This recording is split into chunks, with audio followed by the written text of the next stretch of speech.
tardes. Buenas tardes. Bueno, es un gusto que podamos compartir este ratito juntos, quizá para tocar un tema que no es muy común, que es el tema del sentido común. Y la verdad es que fue muy creativo utilizar este tema del sentido común como leitmotiv para el día de hoy. Y la pregunta, cuando uno empieza a pensar acerca del sentido común, uno lo que empieza a ver es que en realidad una cosa es el sentido común y otra cosa muy distinta es la práctica común. Y la verdad que uno podría decir que hay muchas cosas que son sentido común. Por ejemplo, hay gente que quiere adelgazar y uno tiene claro por sentido común que para adelgazar, ¿qué habría que hacer? Comer menos calorías y hacer actividad física, es sentido común. Sin embargo, una cosa es el sentido común y otra cosa es la práctica común. Y el resultado, si voy a adelgazar o no voy a adelgazar, el resultado no depende de mi sentido común, sino que depende de mi disciplina para que el sentido común se transforme en práctica común. Y lo que vemos que brilla por su ausencia en la mayoría de las actividades comerciales, ya sean retailers o consumos masivos o empresas de servicios, generalmente hay mucha gente que estudió planificación, que tiene claro lo que habría que hacer, que hay muchas cosas que son sentido común que habría que hacerlas, pero el problema es que lo que se supone que está claro que debería ser hecho, después no termina siendo hecho. Entonces, mi idea era que compartamos este ratito para reflexionar juntos en cómo pasamos del sentido común a la práctica común. Todos tenemos claro que el cliente es lo más importante en cualquier negocio retail, o si soy una empresa de consumo masivo, que la clave es el cliente. Ahora, cuando ustedes van como clientes a la mayoría de los retailers, ¿dónde van? ¿Lo fascinan, lo sorprendan, lo deleitan? ¿Experiencia memorable? Dicen, ¿cómo no vine anteriormente a comprar acá? ¿Eso es lo que les pasa por la mente de ustedes cada vez que van a un retailer? Acá se ríen, con risa cínica. Ahora, generalmente eso no es lo que pasa. Y la pregunta es, ¿cómo no pasa? Si es sentido común, que el cliente en el fondo en serio, además de decirlo, es el que paga los sueldos, el que asegura que la compañía esté abierta. Entonces, ¿cómo lo aprovechamos cada vez que se abre la puerta, porque se levanta el telón, empieza el show? ¿Y cómo no es que toda la gente de esa empresa hace todo lo humanamente posible para fascinar, sorprender y deleitar a ese cliente, para que ni se le pase por la cabeza irse a comprar a otro, porque al cliente hoy lo que le sobran son opciones, lo que le falta es fidelidad, y cada vez que me visita me da una oportunidad única que le demostremos por qué nunca más debería pisar mi competencia y me debería seguir comprando a mí. Ahora, todo esto que es tanto de sentido común, la pregunta es ¿por qué diablos no es práctica común en la mayoría de las empresas? Y sobre todo las empresas de sucursales. Porque fíjense que muchas empresas dicen atendidas por su dueño. ¿Por qué? Porque aparentemente al dueño sí le interesa que el cliente vuelva a fascinar, sorprender, aumentar el ticket promedio de cada compra. Ahora, a medida que la compañía va creciendo y tiene sucursales, generalmente no es atendida como sus propios dueños. Ahora, y no porque la gente tenga mala fe, quizás no hemos logrado una metodología para pasar del sentido común a la práctica común. Y la idea era que podamos aprovechar este ratito para hablar sobre esto. Ahora, cuando decimos qué relación tiene la mejora de la productividad comercial con el sentido de la práctica común, no hay duda que en el fondo lo que buscamos es mejorar la utilidad de la compañía, y para mejorar la utilidad tengo que hacer dos cosas: subir los ingresos y bajar los costos comerciales. La productividad comercial van las dos cosas juntas. Cómo mejoro el ingreso y al mismo tiempo bajo el costo de vender. No es lo mismo vender 100 productos gastándome 3 millones en publicidad sin gastar en publicidad. No es lo mismo vender, no sé, los mismos 1000 productos con 200 sucursales que con 10 sucursales, con 100 vendedores que con 2 vendedores, bajando el precio que sin bajar el precio. Entonces, cuando empezamos a hablar de productividad comercial, no es vender por vender, no es crecer por crecer, sino cómo hago para incrementar dramáticamente los ingresos y al mismo tiempo cómo hago para bajar dramáticamente los costos comerciales.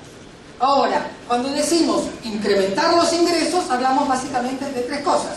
¿Cómo hago para tener un plan concreto que me permita estar en un estado de evolución sostenida, del pilar de captar nuevos clientes? ¿Cómo hago para ir captando cada vez más clientes de la competencia?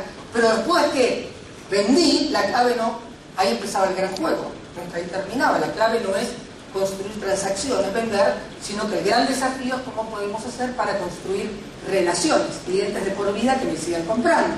Entonces, después de captar, empieza el gran desafío de retener. Y además de retenerlo para que me siga comprando el producto que generalmente me compra, el gran nuevo desafío, el tercer pilar, sería cómo rentabilizo la relación.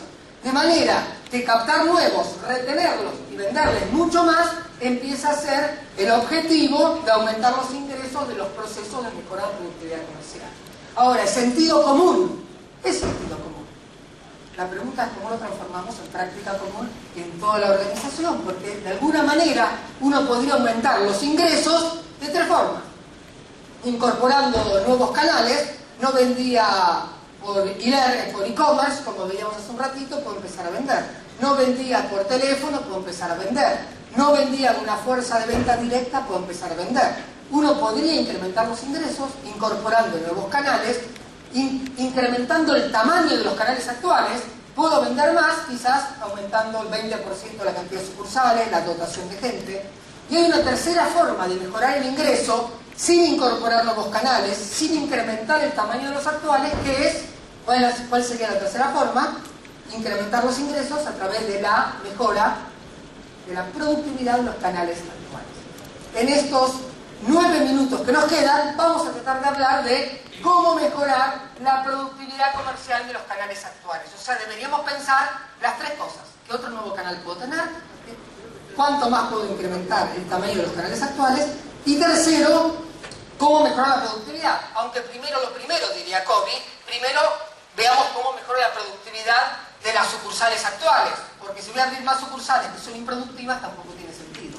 Entonces, si tengo orden, crezco con orden. Si tengo desorden y baja productividad, lo único que hago es crecer con baja productividad.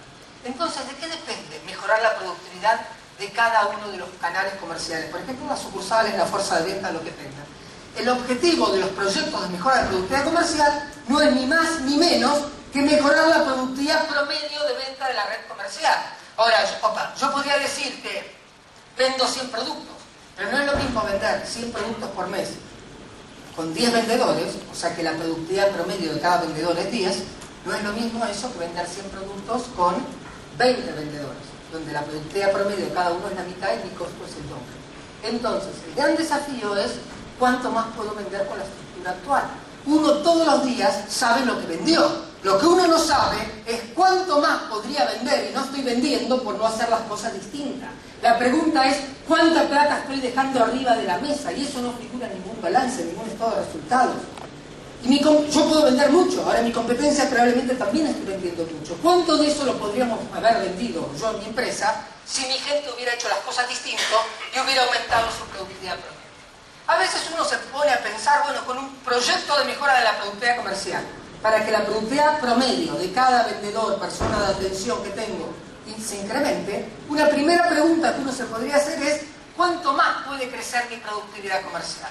Ahora imagínense que yo tengo una curva de distribución de frecuencia de resultados en mi fuerza de ventas, cuántos vendedores tengo, cuánto vende en promedio cada uno, y uno podría decir que la media de mi equipo de venta, imaginemos, es 10, o sea, vendo 1000 productos por mes, tengo 100 vendedores, la productividad promedio es 10. Una primera pregunta que uno se podría hacer es ¿cuánto más yo podría vender si mejoro mi productividad promedio? Y parte de la respuesta quizás la podemos encontrar en cuál es la productividad promedio del 20% de mis mejores vendedores. Ahora, en ESAMA, la consultora a la cual yo pertenezco, solemos hacer muchos estudios en empresas de curva de distribución de frecuencia de ventas de los vendedores ejecutivos de cuenta o vendedores de una empresa. En promedio lo que encontramos, después de hacer muchos de estos estudios, que si la productividad promedio de una fuerza de venta es que en promedio vende 10, cuando vamos a ver, bueno, y en promedio, ¿cuánto vende la media del 20% de los mejores vendedores de esta misma empresa? ¿Y a qué números creen que llegamos? Si la media es 10, la media, no de los 3 mejores vendedores, la media del 20% superior, o sea, del quintil superior, generalmente la media de ellos es entre 25 y 30. Ahora, entre 25 y 30 productos por mes, la misma empresa, si la media era 10, quiere decir que el 20% superior vende entre un 150% y un 400% más que la media. Ahora, imagínense, y es el mismo producto, que estos dicen que es invendible, que no sirve, que me falta precio, que la competencia lo hace mejor. Mientras estos encuentran excusas, la media vende 10 y estos venden un 400% más.